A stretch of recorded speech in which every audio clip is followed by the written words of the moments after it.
Hello and welcome Battleforge community. Today I'm back with another rPvE video and I'm glad to present you a new all-time record for the rPvE 9 map of the month. This time was played on a bandits map by Damo, Arabika, Nyakyua and Hirooo.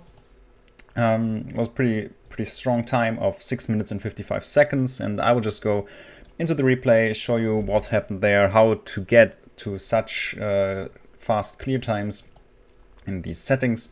And considering this is a 4-player map, I will just do a show the left side clear and then the right side clear, so you can just catch everything what happens across the map. So we will just start with the left side clear. I will focus on Nyakyua and Hirooo for now.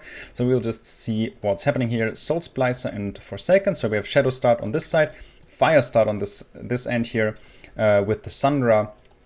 So the Fire player is now playing a mine here. So Nyakyua placing this one for Hirooo, so he can engage this camp immediately. In the meantime, Nyakyua waiting, stacking mines. It is very important to always make sure that the Shadow player is kind of getting pushed first, simply because he has much more value by getting this tier 2. So now we can see this double mine engage. Sundra will just head down to this bandit launcher and clear the remaining stuff out. As you can see, Fire always faster with the tier 1 clear already done here, even though those Forsaken still fighting, but Shadow has the upper hand when it comes down to tier 2, simply because you get the strong tools from this resource booster, which will essentially be worth 2 extra power wells if you build one here and here. So very strong. So this squad here was just from the wave, not getting killed, getting frozen, so it does not respawn, and they have an easier time clearing this camp out. One mine is getting placed here, so these units can already pull the aggro. Mine is clearing the units. Frenzied Forsaken immediately heading down to the spawner, so nothing gets resummoned. In the meantime, the Sundra is just taking care of the buildings in the backline, while Hirooo is taking his accelerated tier 2 to get down those resource boosters as soon as he can. You can see another mine being played here to deal with this wave. Always making sure that they don't block any presence over here, so you do not end up getting spawn blocked or something. I think there was even a beautiful freeze here, just making sure that the Sundra is in the area, so this crossbowman does not walk up into this mine. So beautiful freeze. Yeah, you can just kill it. Now, if this monument is finished, it still won't attack, simply because it is like out of vision, as you can see. So very, very nice. And beautiful pinging. This is just wonderful circle. And yeah, resource boosters being played. Soul Splicer, it stored up a lot of corpses that were now emptied into the Furnace of Flesh. This is why it's positioned over here, so you get that immediate boost of void power, enabling the tier 3 for Hirooo over here. And yeah, now both players will probably wait up for the power to play their Battlegrounds. Battlegrounds getting positioned properly here. And yeah, you can just see, let's just switch to the power that those players have. You have 100 power for Nyakyua and Hirooo also at 100 power, but also just using the Cultist Master here, another advantage of playing this double Shadow Start. So you can always get this quick Void Refund to get the 250 power and get this MA Monument. So he will be able to play his Battlegrounds a little sooner and also get his tier 4. So essentially you have like Shadow, Shadow, Nature, Nature, which enables you to play the Enlightenment. If you start Fire, you can already summon the Battleground in tier 3, because you already have those 2 Nature Orbs available. This is why this accelerated MA Monument is extremely important. As you can see, a lot of unnecessary communication going down. They pinged buildings. Because around this time, there's just nothing you can do in a serious manner. You just wait for the power to get your Battleground out, and then the real gameplay starts. But yeah, MA Monument is set up. You can see 200 power on those on the pool, and those enlightenments are getting played because the Shrine of War is ready. So the Void Refund will come in right now, and you will see those Battalions being played out right here. immediate nether warp forward to get those into position. So Nyakyua will just clear those units here. In this camp, he will use the ability to get the spawner down here because it's a little bit awkward to walk around this corner. So this ability will take out everything. The battalion will start burning, and yeah, then just clear the remaining stuff. 2 eruptions finishing the rest. In the meantime, Hirooo walking to the left, frenetic assault, so those wind hunters don't attack the battalion and CC him, and attacking those air units, so the battalion starts burning. With the infect, those crawlers will clear out everything that is left. Curse of Oink being played, so this battalion doesn't get slowed down here by the spearmen. Nether warp to the other one, so both battalions now are in the center, walking to the right here, and the thunderstorm is finishing off this stuff. You can see now both players are pretty much ignoring this camp, I think, because a third battalion just appeared from the right side by Arabika, who will just clear out this camp. So you can see just Nyakyua tries to walk around the left side while Hirooo is trying to clear this. Unfortunately, they're getting CC, disenchants coming in to remove that. And now this battalion warped into the center, clearing out this entire camp. Now Hirooo will just walk down here, clear this camp, and Nyakyua will just walk to the right, to the left, and just clear out the Slave Master camp. So we'll just take a look. I might just slow down a little bit because we have 2 simultaneous clears going down here. You can see just battalion getting warped into the center. So it attacks the artillery, it starts burning, it burns down almost anything here. Just these 2 buildings, not in the radius. Very, very nice port. And with the disenchant, he does not have to care about the Wind Hunter seeing him, so everything is going down there.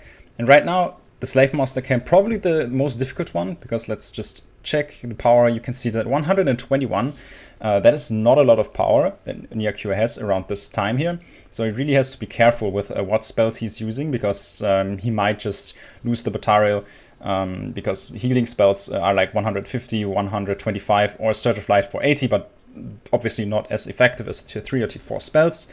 Therefore, he's getting a little bit of infect support in here, cross-map support by Damo, who is helping out with this clear. So over there, Hirooo ended up placing Forsaken over here. I think there was also a Plague being played.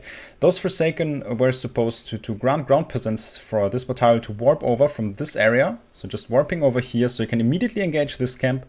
In the meantime, Hirooo going to the right, trying to clear this one.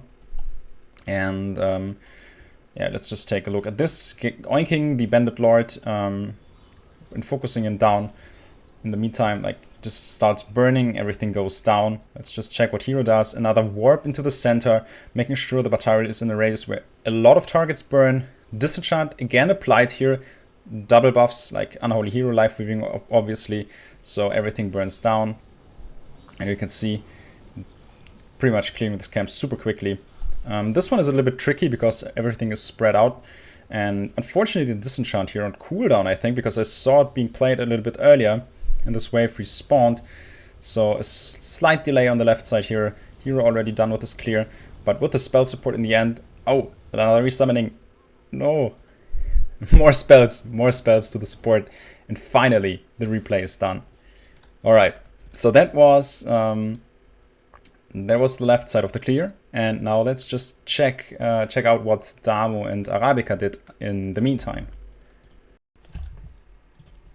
All right, in the meantime we see pretty much a similar tier 1 pattern. You'll see Damo starting with those Forsaken, immediately getting supported by the mine, building the Soul Splicer for the regeneration here.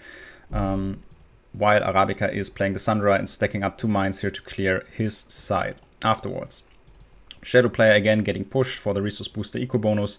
Also, you can see a Motivate being played here. This also supports the Forsaken on the other side that Hirooo played. So pretty much useful for both sides of this clear. This is very good if you have multiple Shadow players in your run, obviously. And yeah. In the meantime, Arabika, pretty much this is entirely the same clear as the one that Nyakyua did, like pretty much on both ends. And again, just making sure that these Forsaken walk forward, so you get those power wells as early as possible. You always want to get those eco buildings up as quickly as you can. Maximum energy is super important, and yeah, freezing the wave always crucial. So walking up here, I think this mine actually even was played by Nyakyua, because the right side was supposed to be pushed a little bit. So they wanted to increase the speed of of this clear here. I'm not sure if this got changed in the end, and Arabika played both mines and the suppression, but I'm not sure about this. Anyways, 2 mines being played here, which is a little bit of extra support, making sure this is cleared a little bit faster, because Damo has the important role of putting down the Shrine of War, which is extremely important, super crucial to make sure that those Batarial timings are a little bit faster, because all of them were dependent on this activation. So trying to boost up the shadow play here as much as they can. This is also the reason why the Banner of Glory is such a useful tool over here, because all of those Forsaken just go down here, give a little bit of extra energy to Damo so he gets his tier 3 a little bit earlier, and yeah, just removing Forsaken here, and also delaying the resource boosters. Usually, like, you always want to get them down as soon as you can, but considering that Shrine of War timing is super important, this is like also just 1 resource booster here. So there is not too much delay. Once this is finished, he can put up the Shrine of War immediately, which is really, really nice. You can see like 130 power. So if he plays another resource booster, this shrine would be delayed. So he cannot afford to do this. Obviously putting down the resource booster at this main starting base, because there are 3 power wells, so this is more beneficial than using just the 2 here. And Arabika in the meantime putting up the breeding grounds. So you can see Arabika also 2 nature orbs, so he will be able to play Batarial through the enlightenment. Damo playing Shadow Fire, so there's no option of going towards this route. But there is something else he can play. Usually those Shrine of War players tend towards playing Bandit support. You can either go for the Bloodhorns support and clear out some smaller camps, or ones that have XL boss units due to the extra damage. Or you can just go for full spell support, considering there are a lot of strong support spells in Bandits. Those Shrine of Wars kind of looking at each other. That is beautiful. Always use the function of turning those buildings around. Same thing with the breeding grounds, obviously. And now this Ashbone is getting played. So this Ashbone is walking forward here to this left camp, which is very important because the Shrine of War is almost ready to be activated. And therefore, once this is active, you can see the Bandit Minefield being played to make sure that those kills go down and everyone gets this Void Refund through the Shrine of War. This is just super good coordination and team play. Lava Field, Eruption, just spamming spells here to make sure that the other players get the energy to enlighten their Batarials. And this is what happens here. So Arabika played this Batarial and just got warped by Damo here. Also another Frenetic Assault getting used to make sure those Wind Hunters do not CC the Batarial. Soul Shatter clearing this wave.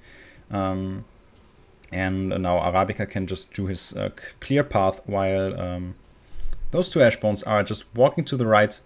Forsaken giving presence probably to the tier 4 later on. But first of all, Damo needs to clear this camp on the right. Frenetic Assault being used here. Obviously has to be very careful with just 2 Ashbones.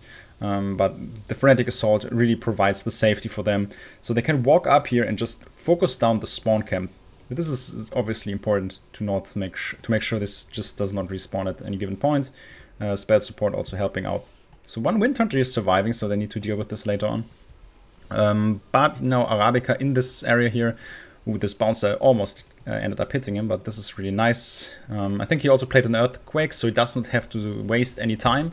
He can just walk up. Nether Warp was already there, so he's just using the Nether Warp that was played for Nyakyua in the first place, so he can also just bring his Batarial into the position a little quicker.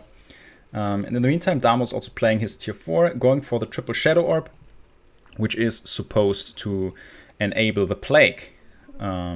Such a powerful spell will really increase the speed of some of these clears, and also might be able to help dealing with certain waves. And yeah, Batarial getting warped in on this end, and Ember Strike being played. So now you can just see this Plague in action, I think. In the meantime, just Damo walking up with Forsaken, Soul Shatter to clear out the wave. And now you can see this Batarial is walking up to the top, and the Ember Strike getting buffed here with the ability to clear this wave. And to clear the wave, the Batarial does not need the Unholy Hirooo. Right there, I'm not sure, maybe Damo also played the support. Also Bandit Minefield and Soul Shatter getting used to get rid of this Vanguard so they don't have to waste time. And now again this simultaneous clear going on, so I would slow down a little bit. So we have this Ember Strike getting supported by Warrior's Death, which is super strong because this unit now almost doesn't take damage and also is immune to the CC from the Wind Hunter, so it can easily get in position and will also grant spawn presence for quite some time. In the meantime, this Batarial is walking up and clearing this camp pretty much in a standard pattern. Probably double buffed, frenetic, and clearing everything. And now you can see this Plague in action. Getting played with the Wind Hunter, in fact, is being played as well. And yeah, now we can just see, in the meantime, the Batarial already starting to burn down this camp with a beautiful warp again. Double buff, Thunderstorm, and this is cleared. And now you can see just Plague pretty much clearing everything here, and those Infect Crawlers will just wipe out those buildings in the end. So pretty much cleared with the spell support, and the replay has ended. So that was a pretty nice nice run, and the new all-time record for rPvE 9 4-player, 6 minutes 55. Great gameplay, I think. Such a nice game to watch, and really strong communication between the players. And obviously Batarial, the star again, such a powerful card. Yeah, so I hope you enjoyed the video, and thank you for watching, and see you in the next one. Goodbye.